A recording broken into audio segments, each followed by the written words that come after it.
حضرت محبوب الہی کا مرید آپ کی بارگاہ میں آتا ہے، توجہ کرنا، اور آنے کے بعد کہتا ہے حضور میرا پڑوسی مجھے بہت ستاتا ہے، بہت تکلیف پہنچاتا ہے، لوگ کرپشن اور جرائم کے پرمیشن بھی اپنے بزرگوں سے لینا چاہتے ہیں، بہت تکلیف دیتا ہے، بہت پریشان کرتا ہے، بہت اذیت دیتا ہے، یہ کرتا ہے، وہ کرتا ہے، وہ کرتا ہے۔ حضرت سنتے رہے، بعد میں کہا حضرت وہ میرے راستے میں کانٹے تک بچھاتا ہے، وہ میرے راستے میں کانٹے تک بچھاتا ہے۔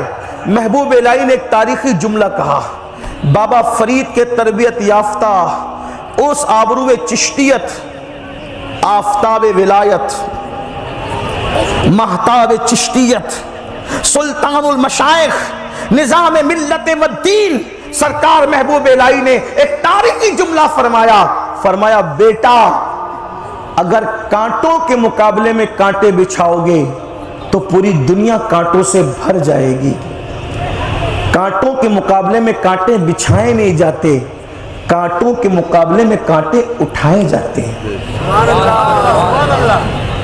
ہم نے ولیوں کی مزار پہ چادر چڑھانا تو سیکھا، لیکن ولیوں سے ہم نے ان کی زندگی نہیں سیکھی۔ چادر چڑھاؤ، کوئی منع نہیں، جو منع کرتا ہے اس کو دلیلوں پہ نظر کرنا چاہیے۔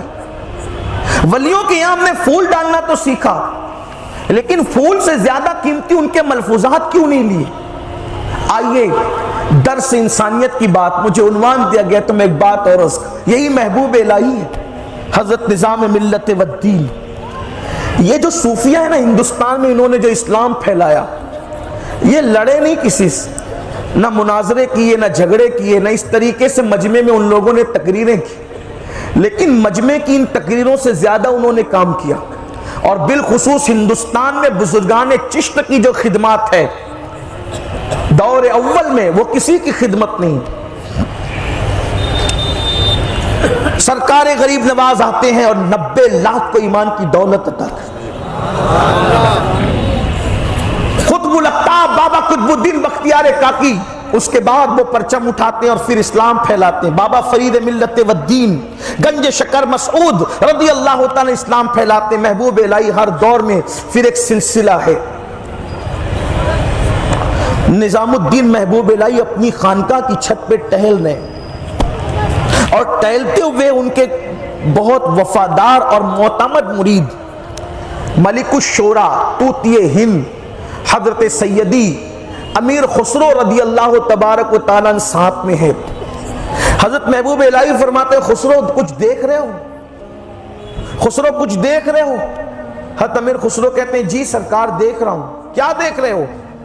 عرض کے حضور جمنا کے کنارے ایک جھوپڑی ہے، اس جھوپڑی سے ایک بڑھیا نکلی ہے، اس کے ہاتھ میں ٹھلیا ہے، پانی کی مٹکی ہے، اور وہ پہاڑ پر جا رہی ہے۔ پہاڑ پہ کیا ہے؟ کنواں ہے۔ کنویں کا پانی کیسا ہوتا ہے؟ کھارا ہے۔ خسرو اس بڑھیا سے جا کے نہیں پوچھتے کہ کنویں کا کھارا پانی جمنا کے کنارے لانے کا مطلب کیا ہے؟ تھوڑا غور کریں۔ ہم نے پوری توجہ چند رسومات یا چند چیزوں کی طرف دے رکھی ہے، حالانکہ اقبال لاہور کا قلندر کہتا ہے درد دل کے واسطے پیدا کیا انسان کو، ورنہ عبادت کے لیے کچھ کم نہ تھے کرنو بیان۔ ہزاروں خطابات وہ انقلاب پیدا نہیں کر سکتے جو درد دل انقلاب پیدا کرتا ہے۔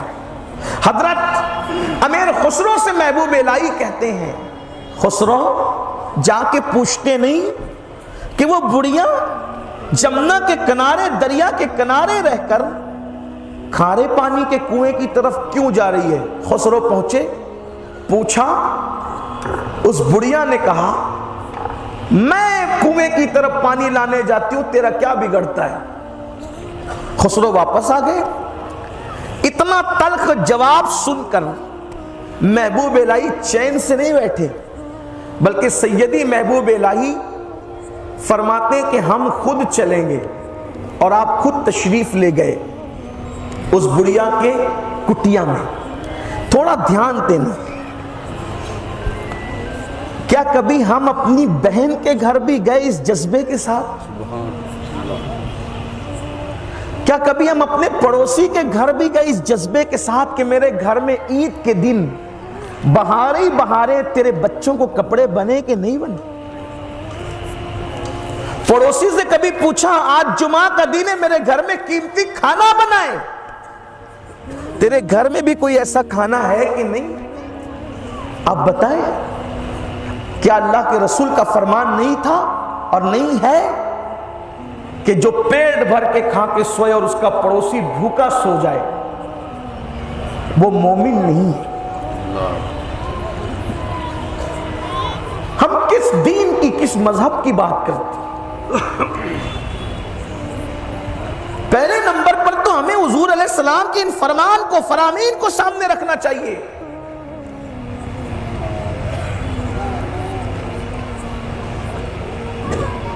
سرکار محبوب الہی خود چل کر گئے، بڑھیا سے پوچھا بڑی بھی جمنا کے کنارے رہ کر کے اس کھاری کنویں سے پانی لانے کا مطلب کیا ہے؟ کچھ لوگوں کے چہرے ایسے ہوتے ہیں اور زبان کی تاثیر ایسی ہوتی ہے کہ ان کی باتوں کا انکار نہیں کیا جا سکتا۔ تو بڑھیا سرنڈر ہو گئے، اس نے کہا اے مسلمانوں کے مذہبی پیشوا، اے مسلمانوں کے مذہبی تاجدار، دراصل میں اور میرا شوہر بڑھاپے کی منزل کو پہنچ گئے اور ہم لوگ دونوں مل کر اتنی محنت کرتے ہیں جس کی وجہ سے ایک دن میں ہم 2 روٹی کما لیتے ہیں، یعنی اتنا پیسہ کما لیتے ہیں جس سے 2 روٹی خریدی جا سکے۔ ایک روٹی وہ کھاتا، ایک روٹی میں کھاتی ہوں، اور ہم لوگ کنویں کا پانی پیتے ہیں تاکہ کھانا دیر سے ہضم ہو۔ اگر ہم وہ کنویں کا کھارا پانی پینے کی بجائے جمنا کا میٹھا پانی پیئیں گے تو روٹی جلدی ہضم ہوگی، اور 2 کی بجائے 4 روٹی ہمیں چاہیے، تو 2 روٹی بھیک مانگنا پڑے گی، اور ہماری غیرت گوارا نہیں کرتی کہ ہم بھیک مانگیں، اس لیے ہم کھارا پانی پیتے ہیں، میٹھا پانی نہیں پیتے تاکہ ہاتھ نہ پھیلانا پڑے۔ محبوب الہی نے فرمایا کوئی بات نہیں، آپ آج ہی سے میٹھا پانی پیئیں گے جمنا کا، جو 2 روٹی آپ کو بڑھ کر لگے گی وہ غیاسپور کی میری خانقاہ سے روزانہ آپ تک پہنچا دی جائے گی۔ روز کی 2 روٹی، آپ کو آنا نہیں ہے لینے کے لیے، میرا کوئی خادم آپ کو 2 روٹی لا کے پہنچا دے گا۔ بڑھیا نے کہا اے نظام الدین، یہ مہربانی جو تو کر رہا ہے وہ شاید غلط فہمی میں کر رہا ہے کہ ہم مسلمان ہیں، ہم مسلمان نہیں ہیں۔ اگر تم یہ سوچ کر مہربان ہو کہ ہم مسلمان ہیں اور تو ہماری 2 روٹی کی مدد کر رہا ہے تو تجھے یاد ہونا چاہیے ہم مسلمان نہیں ہیں۔ سرکار محبوب الہی نے مسکرا کر بغیر کسی توقف کے فرمایا مائی مسلمان نہیں ہو تو کیا بات ہے، تم انسان تو ہو نا، انسان، اور میرا مذہب انسانوں کی خدمت کا حکم دیتا ہے۔ لیکن یہ سب باتیں تو اب کتابوں میں قید ہو گئی۔ کسی مفکر نے کہا تھا دین کتابوں میں ہے، دیندار قبروں میں ہے، اب سب نمائش ہو رہی، الا ماشاء اللہ نمائش ہو رہی۔ آپ دیکھیں انسان کی اور انسانیت کی ہم بات کرتے ہیں، لیکن اگر کسی کی بائک سے ٹکرا جائے تو کیا ہوتا؟ اگر کسی کا پڑوسی کسی پڑوسی سے ٹکرا جائے تو کیا ہوتا ہے؟ آئیے انسانیت کی بات آئی۔ اچھا کچھ لوگ انسان جب نبھا نہیں پاتے انسانیت کا تو ایسے لنگڑے لولے بہانے کرتے ہیں، تقویٰ کا بہانہ، اس کا بہانہ، اس کا بہانہ۔ آئیے ذرا اس تقویٰ پر بھی گفتگو ہو جائے۔ میرے امام اعظم ابو حنیفہ کا ایک پڑوسی تھا جو رات بھر آپ کو ستانے کے لیے میوزک بجاتا تھا، ستانے کے لیے میوزک بجاتا ہے۔ توجہ کریں، انسانیت کس چیز کا نام؟ میوزک بجاتا ہے ستانے کے لیے۔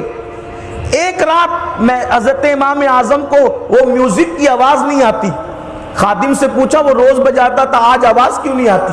خادم نے خوش ہو کے کہا حضرت اس کو تو پولیس اٹھا کے لے گئی، اس کو پولیس اٹھا کے لے گئی، سپاہیوں نے اس کو قید کر دیا۔ کیوں؟ وہ رات بھر میوزک بجا کر کے لوگوں کی نیند خراب کرتا ہے اور آپ کو بھی ستاتا ہے۔ آپ مصلی چھوڑتے ہیں اسی وقت جاتے اور جا کر کے آپ اپنے سورس سے اپنے مقام اور مرتبے کا واسطہ دے کر اس کو وہاں سے نکلواتے یہ کہہ کر وہ مجھے ستاتا ہے، اس لیے میں اس پر کوئی آبجیکشن نہیں لیتا، اس کو چھوڑ دو، کیونکہ وہ میرا پڑوسی ہے، وہ میرا پڑوسی، اس کو چھوڑ دو۔ اور چھڑا کر لاتے ہیں ساتھ میں اس کو، وہ کہتا ہے امام میں تو آپ کو ستانے کے لیے کرتا تھا، آپ مجھے بچا رہے۔ فرمایا تو ستاتا تھا، یہ تیرا ظرف ہے، میں بچا رہا ہوں، یہ میرا ظرف ہے اور یہ میرے مصطفیٰ کا فرمان ہے۔ قدم پکڑ کے کہتا ہے اگر مسلمانوں کا امام ہونے کا حق کسی کو حاصل ہے تو وہ نعمان ابن ثابت کو حاصل ہے۔ ہمارا تقوی امام اعظم کی طرح تو نہیں ہو سکتا نا، ہماری پرہیزگاری امام اعظم کی طرح تو نہیں ہو سکتا۔ میرے آقا صلی اللہ علیہ وسلم کے پیارے دیوانوں، بھول گئے، سبق بھول گئے۔ 2-3 باتیں عرض کر کے بات مکمل کروں کیونکہ وقت مختصر ہے اور بعد میں ہمیں ذکر و دعا بھی کرنا ہے۔